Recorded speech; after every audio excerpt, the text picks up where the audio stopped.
हमारा समय फालतू के काम करने में इतना ज़्यादा बर्बाद नहीं होता है जितना फालतू के सोचने में होता है।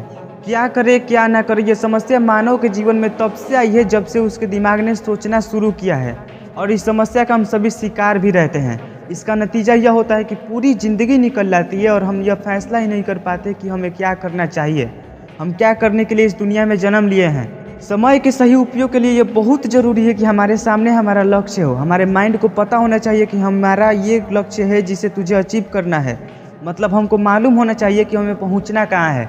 अगर हमें यह मालूम नहीं होगा कि पहुंचना कैसे है, तब शायद हम देर से ही सही लेकिन पहुंच जाएंगे। बशर्ते ये कि हमें मालूम होना चाहिए कि पहुंचना कहाँ है।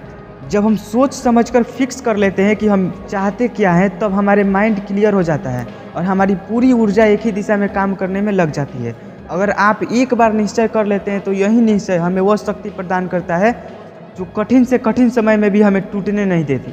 आप और हम न जाने कितने सपने अंदर ही अंदर पाले रहते हैं और कितने सपनों को तो हम भूल भी जाते हैं। याद करिए, 2 साल पहले आपका सपना कुछ और था। जैसे ही हम किसी एक सपने को पूरा कर लेते हैं, वैसे ही दूसरा सपना या दूसरा काम हमारे माइंड में आने लगता है। इसका अंत नहीं होता है। हमारा जो माइंड है वो पुराने चीज़ों से उब जाता है और नए की ओर भागने लगता है। इसके कारण सब कुछ आधा अधूरा रहने लगता है। लाइफ पहले जैसे बोरिंग हो जाता है। ऐसा इसलिए होता है कि आपका जो सपना था वो कुछ समय का सपना था, पूरे ज़िंदगी का नहीं। इसलिए आप अपना एक मेन लक्ष्य बनाइए जिसको आपको अचीव करना है। इसका मतलब यह नहीं कि कुछ समय का सपना या छोटा छोटा लक्ष्य आपके साथ चल नहीं सकते। वे भी चल सकते हैं, उन्हें भी चलना चाहिए, लेकिन तभी तक जब तक कि हमें वो अपने मेन लक्ष्य से भटकाते ना हो। इस मेन लक्ष्य का निर्धारण तभी किया जा सकता है जब हम अच्छी तरह से सोच विचार कर यह निश्चित कर लें कि हम चाहते क्या हैं। जैसे ही हम निश्चित कर लेंगे, हम अपने अंदर एक अलग ही किस्म की शक्ति का अनुभव करने लगेंगे।